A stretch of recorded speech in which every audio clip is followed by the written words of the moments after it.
You guys are live. All right. Hey, welcome to BCB Live, the safest station in the nation. Drive safe, Dave. Sir Rick here. Coming live from KW here in Alvarado. I was going to call it Burleson. It's off 35. It's out here. 12 miles south. Kind of used to be in the middle of nowhere, though, Drive safe. It did. If you wanted an RV, this is where you came. You're right. You know what? That's what it was. I was trying to think, man, why would you ever come here? But it was the RV capital, probably still is, RV capital of the world. Hey, but look at this real fast here. So, brand new chairs we have here. Brand stinking new. These things are sturdy. And first lean back, he breaks it. It's gone. It's trashed out. Dave, you already broke our first piece of equipment there, Drive Safe, Dave. You know, I was doing a safety test right here in the studio. And that's what happens. And that's why you've got talented individuals that know safe equipment, goes out there, tests it.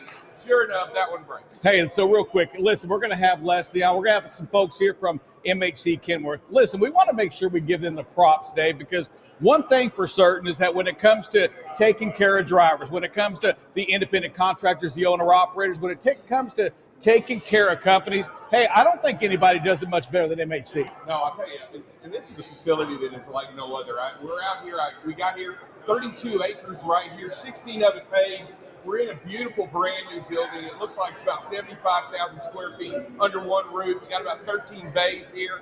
It's an incredible facility. It's AC, Dave. It's air conditioned. People are eating off Yeah, right. And you know what? If you want to find Drive Safe Dave, you're looking to come in here and see, hey, come see Drive Safe Dave here. He'll either be in the food line or out escorting young ladies around the place. You know what? It is what he does. That's his MO. It's pretty impressive.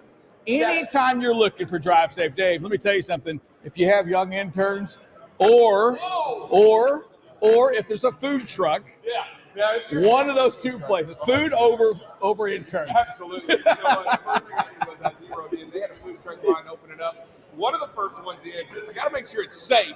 You know what, Dave? It's amazing what you do. Videos were amazing. Okay, they got some beautiful trucks here. We're sitting in right here in front of this brand new T680. What are you showing? The broken pipe there, the broken pole.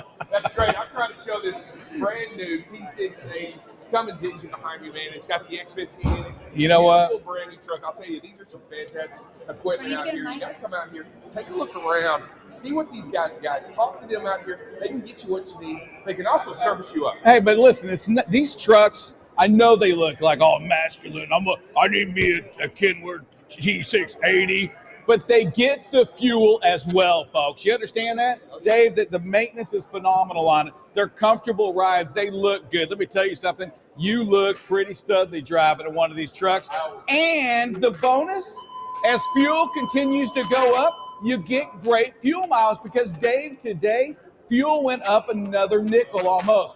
We've seen fuel go up almost 50 cents now in the last 3 weeks. Yeah, 50 cents. Ever since the announcement by OPEC to restrict fuel supply by 2 million barrels a day, it's had a very negative impact on the fuel across the country. We're continuing to see that happen right now. And I'm telling you what, these new trucks, some of them getting 8, 9, 10 miles per gallon. I can't even imagine that. Easy there on 10. I think you just started going. Sometimes he's full. You know what? It could happen.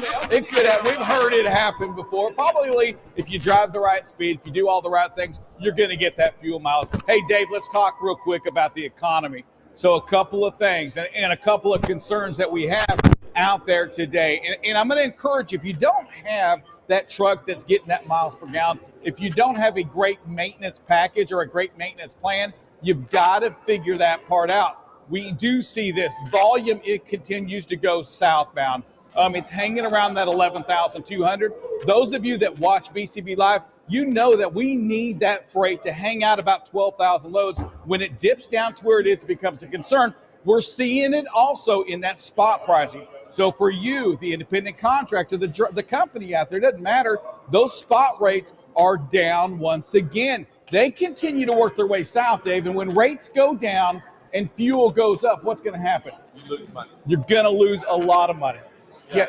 And it's going to impact, I'll tell you right now, but even the freight that's out there, most of it's getting gobbled up by the big boys. It's giving gobbled up by the big boys to the tune of like 4.6% of freight is available on the spot market. Nothing's getting rejected. So when the big boys, when everybody takes that tier one freight, that leaves you with very little. That's why, Dave, it doesn't matter what the fuel does. Those rates are going to continue to go down south. I will also say this: we see the used truck parts market continuing to slide as well. Now, I will say it's pretty intriguing to me, Dave, is that 3-year-old truck, it's still holding its value. That 3-year-old truck is still going to cost you $110,000, $115,000. There's no trucks out there to go get. That's what part right there. Even when you drive out here, this beautiful place, Dave, there's no trucks for sale, folks. I mean, it was amazing to me. But it's a new place, right? Yeah, They'll eventually come in. If you're looking, if you got a used truck, hey, come over here. Let's put some trucks on this lot. Yeah, I told him. I said when I pulled up there, I said, "Man, this is a beautiful facility." I said, "What you need is a whole bunch of new trucks lined up." He goes, "We don't got them." You don't have them, so that's what keeps that price up, right? When you don't have that shipment coming in of trucks, when you don't have that product, well, that keeps that 3-year-old price hanging strong still. You know, although it's down about 35,000 from March, Dave, it's still 35,000, 40,000 higher than it is normally. Now we do see this. We see that 4-year-old and that 5-year-old starting to slip a little. Things to be cautious about the 5-year-old truck is what? Yeah, I mean, it's the maintenance. I mean, 100%. That maintenance. You got gas, you got all of these other factors going into it. They're starting to get to that end of the line and going to need to be serviced more and more frequently. A lot of these parts aren't made to last forever. Y'all know that. You know, they're designed well, they're built well, but when they get out there and they get punished on the road for 4 or 5 years, they start to see a genuine decline, just like anything else. And now you're getting into that 700,000 mile, 600, 750,000 mile range, and it really starts to take a toll on the truck. And I'm telling you, when you look around here and you look at this bay, you look at this new facility here, you can tell why they're investing. Yeah, in for such certain. a big repair facility is because in order to meet what you need out of these trucks, you got to take care of them. I agree. Hey, Dave, listen, well, let's go to a break here in about 15, 20 seconds. Dave, when I do want to come back, we're going to talk to Leslie. Okay, Leslie's going to try to hide and run from us. He's probably a little intimidated. We're going to bring Leslie in, who runs his shop, and go over this place right here. But, Dave, we're going to get on. We're going to talk a little sales, KW sales. We're going to talk electric vehicles as well because, Dave, it is real, right? It's real. It's coming. It's there. You know, a lot of, there's a lot that goes with it, though, right? Charging stations. You're not just plugging into the kitchen cord. Infrastructure. Listen, we got Leslie coming on with us in about, we'll go with 60 seconds, right? He's got to get some makeup on, look pretty like us. 60 seconds, we'll be back with more BCB Live. Yeah?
Back to BCB Live. We're the safest station in the nation. Drive safe, Dave Surik, and we're joined with Leslie. Hey, Les, how's it going? It's going great, guys. How are you guys doing? You know what? Checking out the brand new place. Pretty impressive, I'll tell you. Yeah, man, we're excited to be here. We've been moved in for a little over a month now, just getting all the kinks worked out, trying to fill this thing up with new trucks. You trying to line it up with new trucks? Hey, you know, if the fastest we can get them from the factory, we'll put them out front, you know. But hey, supply chain's affecting everybody. I think we know. Isn't that crazy? And how are you doing out here? So this place has been open about a month, right? Hours for you? I mean, so, what, 9 to 5, 9 to 4, something like that? Yeah. Not the 60, 70, 80 hours a week that we're all accustomed to, obviously, but hey, we're putting in as many hours as it takes here. The staff and the team are doing a phenomenal job adapting to the new facility, and you know, everybody's here ready to go to work. Hey, I'm curious. So what does this place have different than, say, another shop? And listen, you're going to make a lot of people mad, I'm sure, right? So brag on your place right now. Hey, man, we came in, decided, hey, we're in Texas, it's hot. So first thing out of the gate that almost nobody else does is we have a climate-controlled shop. Hey, you guys know where we're set up at? Yeah, absolutely. Hey, we were moving in August, and the thermostats over here were about 107 degrees on the external temperature, and we were 83 degrees in here. Let me tell you something. If you're working at a shop right now and you're starting to sweat, you need to give this guy a call. Hey, we don't sweat in here unless it's cold, man. Because when it's cold, the heaters come on. Besides the in-shop stuff, besides the air climate control, what other things sets this apart from the other places? I'll tell you right now, there's about 16 acres of concrete all around this place. we have phenomenal parking out here. So when you break it down, we have about 237 truck parking spots. Wow. 25 trailer parking spots. That's like right. Absolutely. 25 trailer parking spots. So you don't have to park your trailer off site here. We want to make sure we accommodate these drivers and these companies so that when they come in, we're their one-stop shop. What are the hours right now? Is it 5 days a week? Right now we're 6 days a week. Monday through Friday, we're open 6:30 a.m. to midnight, so extended hours. And then on Saturdays, we're currently open 8 to 5. Wow. We are actually opening up on Sunday, on October 30th. We will go 7 days a week.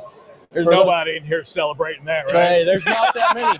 But, hey, our customers want it. Yeah. You know, the trucks stop running 7 days a week, man. Yeah, they are running. So I am curious. So you bring up the customers. I mean, man, what a challenge supply chain's been. What a challenge it's been, you know, for the trucking companies that have went out and tried to purchase trucks, trying to get trucks repaired. Absolutely. On. Man, talk to us through some of the challenges that you've gone through, you know, not just here, but your other shop over the last 12 months. And do you see it get any better right now? So we've seen a lot of supply chain issues from new truck inventory to used truck inventory, and then parts and service.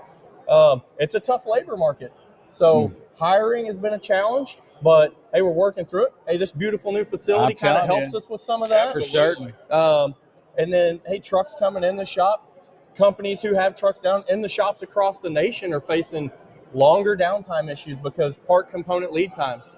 But national back orders are thing. That's the 9 million times. That's our most hated phrase to use because nobody wants to tell their customers no. Nobody wants to tell their customers, hey, we can't get it. But, you know, we've done a good job of pre-ordering, of trying to stay ahead of the curve on parts inventory issues. So these trucks don't have to have as much downtime. We've seen some things get better on the new truck side, on the factory side. Are they where we want them? Absolutely not. We're still under allocation. We're still working through those struggles. But you know, the allocation, you talk about allocation, we talk about that all the time. It really is. It's hard to fathom that we're still under allocation, right? It just doesn't make sense. All the way into next year. Yes. But it is all the way until next year is what we're seeing on that side of it. Yet, Dave, I was driving, I was talking to Steve. You know, I was coming across 30. Still, the car lots don't have anything either, right? Absolutely. Yet on 30, there's a CarMax. Did you see the CarMax? Have you gone past that? It's just got like cars all over the place. I mean, like acres. I'm like, where did they get those? They're the only ones that have them. But when it comes to the trucks, there's still empty lots everywhere you look at. Everywhere. It's insane. Hey, we got tons of great customers coming in today. We appreciate you guys being here today. But I've had a ton of people walk in the door that, hey, man, where's all the trucks? That's the first thing I said. Go to a dealership. And where are all the no- trucks? Hey, but when you buy trucks, you better not see any trucks out here if you're getting That's any, right. That's right. Customer calls, say, I need a truck. I can't help you. You show up to a lot full. What's the number one question that a customer has to you right now about trucks? Besides, can I have one? Besides one, a lot of it centers around, why are we having this backlog issue? Why are we still under allocation? And it's parts component lead times. It's roof caps. It's fiberglass. So it's not just chips right now, now, No, it's right? not just chips right now. You know, there's a lot of different things. There's a big number of trucks sitting outside of our factories, you know, and it's not just the Kenworth model, right? There's Peterbilt's having this issue. Freightliner's also seeing this problem. They got tons of trucks sitting outside these factories that are built, But not finished. Right. Because they're missing something. And they're missing fairings. They're missing windows. They're missing windshields. You know, there's things that going on that are slowing this down. But, you know, we're all looking at this and hoping, hey, that this problem's kind of starting to self-correct. People are starting to get the labor they need in their workshops to manufacture these parts and to put more product out. And as you look forward and you talk to them, obviously you're on the phone with them all the time and you're communicating with them, headquarters and factories, and you're talking to them. When is a good time? I mean, we want the inside information, right? We want to know from the horse's mouth. We can read it in the paper. But when is it really, do you think, you start to see a turn for the better? Man, I wish I had that crystal ball. We're in a very simibut boat. That's a corporate answer. Corporate said, "Hey, wish I had that crystal ball."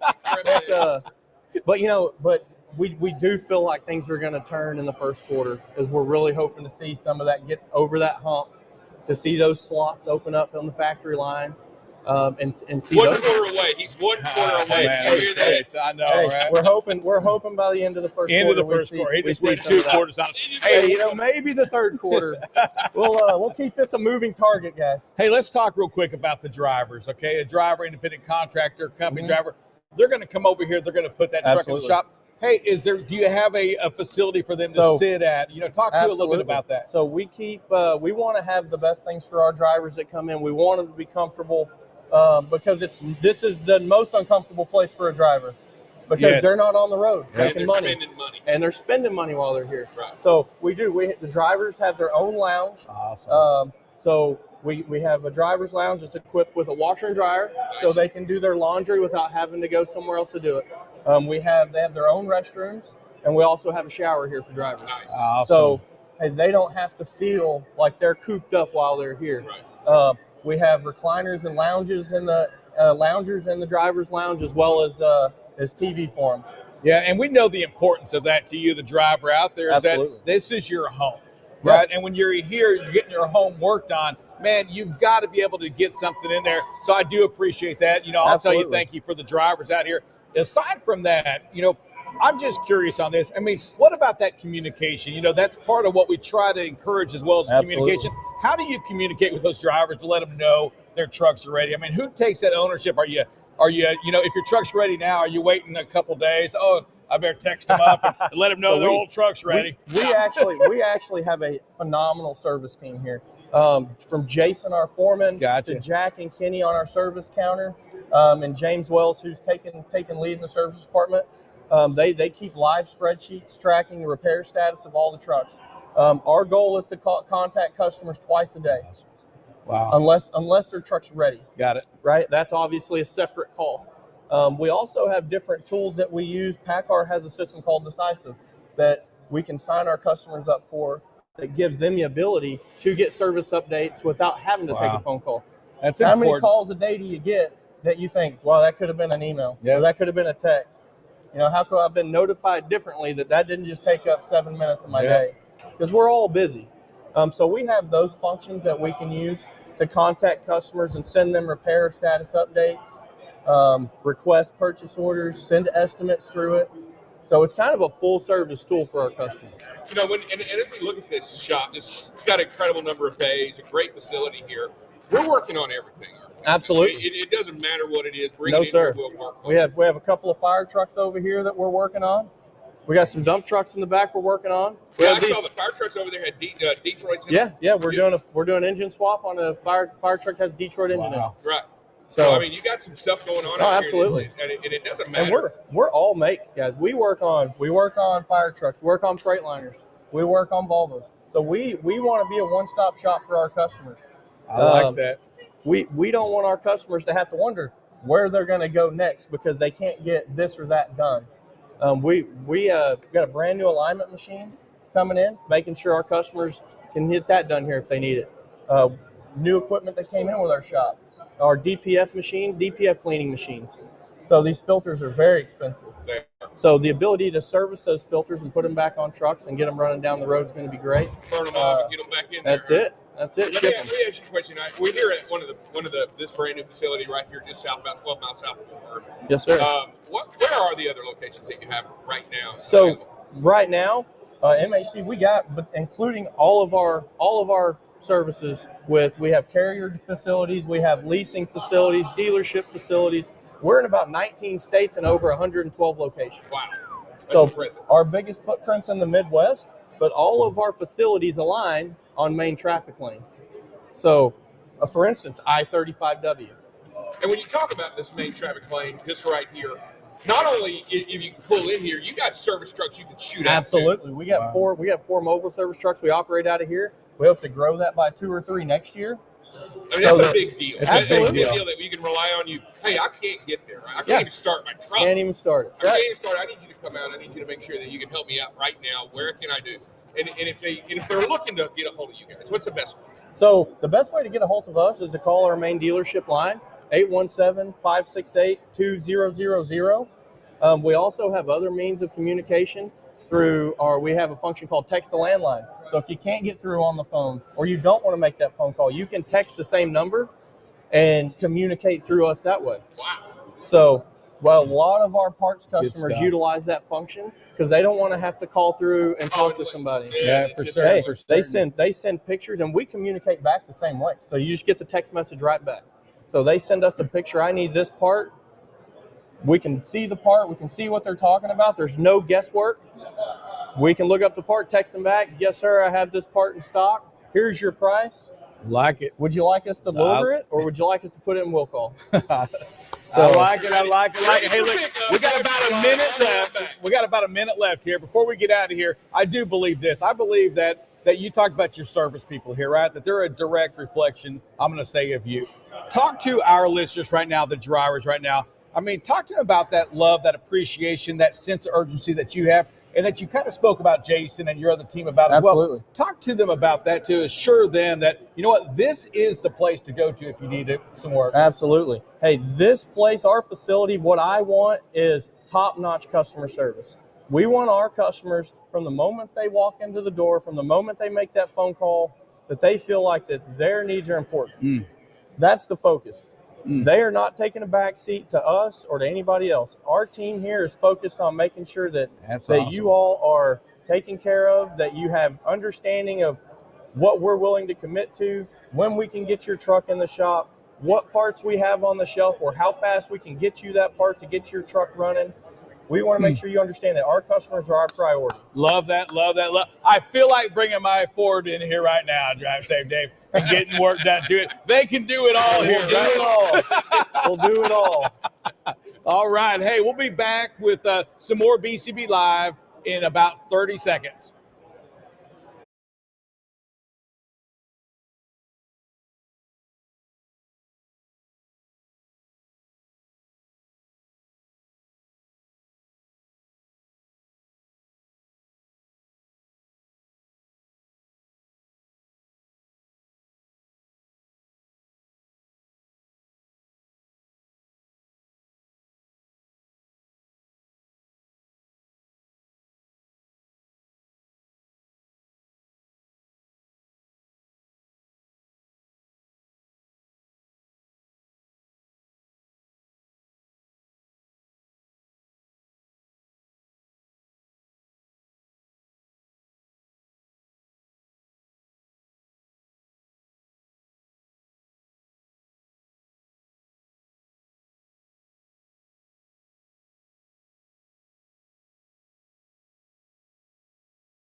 All right. Hey, welcome back to BCB Live, the safest station in the nation. You're joined not only by Drive Safe Dave, but by Jennifer as well with Kenworth. And she gave us her last name. And I was like, all right, last second, I was like, all right, it's just Jennifer. I'm not going that last name right now. I'm staying out of it. Yeah.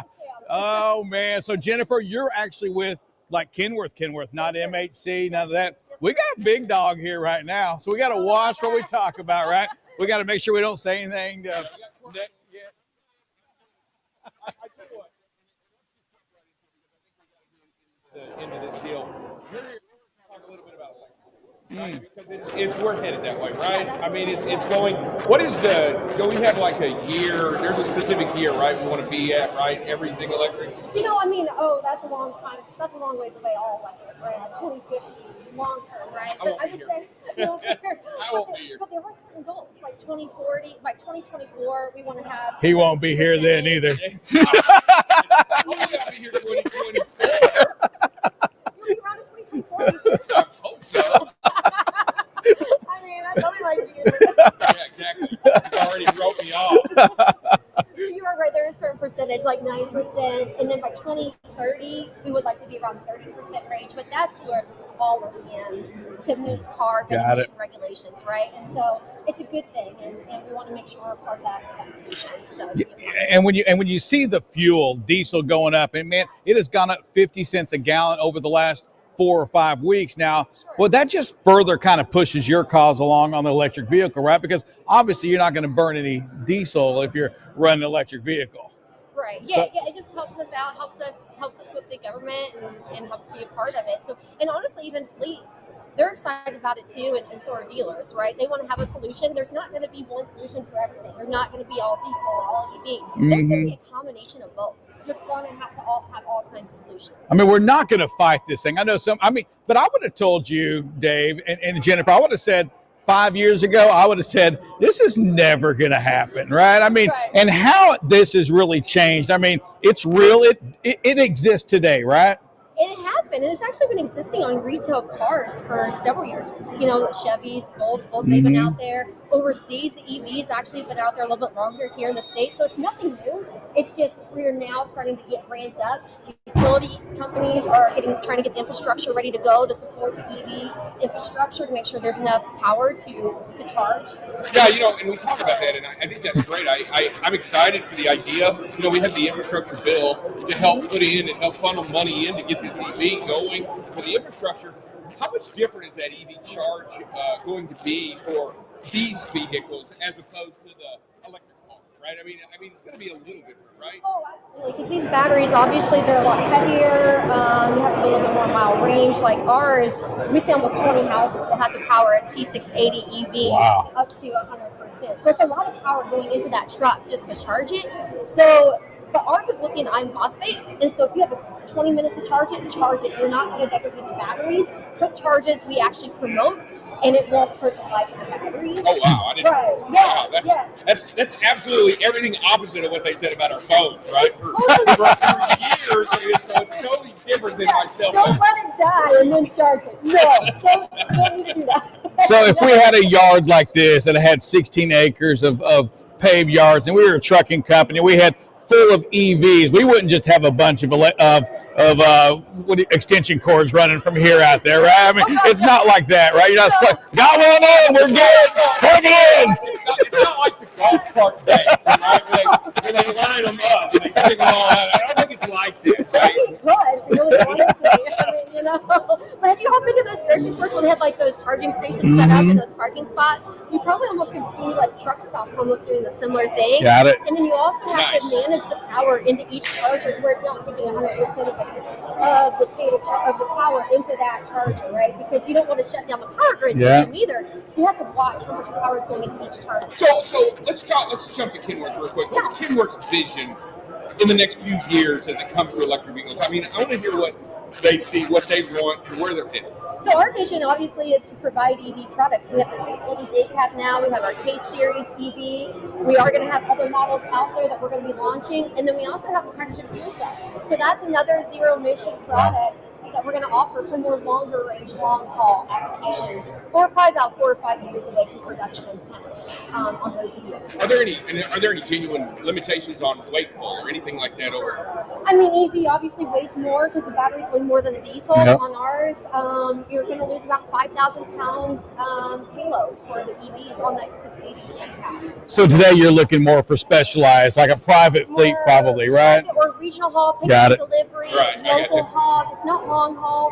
You want to keep it more localized and to where you can charge it. We're seeing a lot around the ports, Drive, pick up and delivery, UPS, FedEx, things like that. Some of that's just local pick up and delivery. So what do the drivers say? I mean, have you heard the feedback from the drivers? What do they say about that EV? They love it, actually, because it actually gets up and goes. It has a lot of power. You can get up to 660 peak horsepower. Like, it will put you back. It's fun to drive. I'm telling you, we even had one customer, literally skidding. Literally skidding the tires while they were trying to turn because they were going so fast in the corner. It's a lot of fun. So I didn't think about that because I drove my first Tesla up in San Francisco. I drove my first Tesla about 2 months ago. I've never driven a faster vehicle than that. I didn't even think about the truck kind of like that, though, right? I mean, it's when you push, it's gone. It's wow. And they're quiet too. So if you're in let's say in a neighborhood and you're delivering late at night, you don't want to make a lot of noise. These do not. The EVs do not make noise. You don't even know it's running. There's no engine brake. There's no. There's no engine brake coming through town. Let me tell you something else. If you're in a neighborhood, you may have made a wrong turn, though, too, in a big truck. But if you are, you can do that. If you want to challenge it, go through the neighborhood. I get it, yeah, but you just may have made a wrong turn, is all I got to say. Or you're parking in the driveway. Yeah, that could happen as well. So exciting things getting ready to happen. Do you see, are there any markets that you all are looking at the EVs over others? Are you looking like Dallas area, Houston, Kansas City, the big metropolitan areas? Honestly, we're looking at all areas. To be honest, there's a lot of states with grants out there. Texas actually has probably the best EV grants out there, and better than California and Colorado, Wow. which is incredible. I would have never thought that. Wow. Obviously, we're heavily focused in California because they're going to go CARB, so they're going to actually require zero-emission vehicle sales, mandatory in 2024, a certain percentage. So obviously, we're hitting heavy there. We're hitting it to other states that are going to follow CARB. But we're, honestly, we're going to sell them wherever there is infrastructure and also support, making sure there's chargers to be there for support for customers to charge the product. What are some of the greatest challenges that you're facing out there? I mean, that you really are ready to tackle on? Is it knowledge by the customer? Is that really where we're at? Because I mean, for me, I feel comfortable around a diesel, right? I mean, I've been around trucks a long time. I feel comfortable around. It's not that I'm opposed to electric vehicles. It's kind of like, does that make sense that I'm a little out of my comfort zone? It is, but you know what? It's interesting because it's been I don't know how many decades did we go from horse and buggy to a diesel engine combustion truck? I mean, you got to think from what horse and buggy to that. People were probably a little scared, a little risky going to a new motor vehicle, right? Right, absolutely. It's the same thing. We are in a new technology phase in our lives with vehicles, and I think it is. It's that uncertainty. They don't know. There's no secondary market. You don't know what it's going to be like, what's going to sell it, and how long it's going to be. So there's a lot of unknowns, which is risky.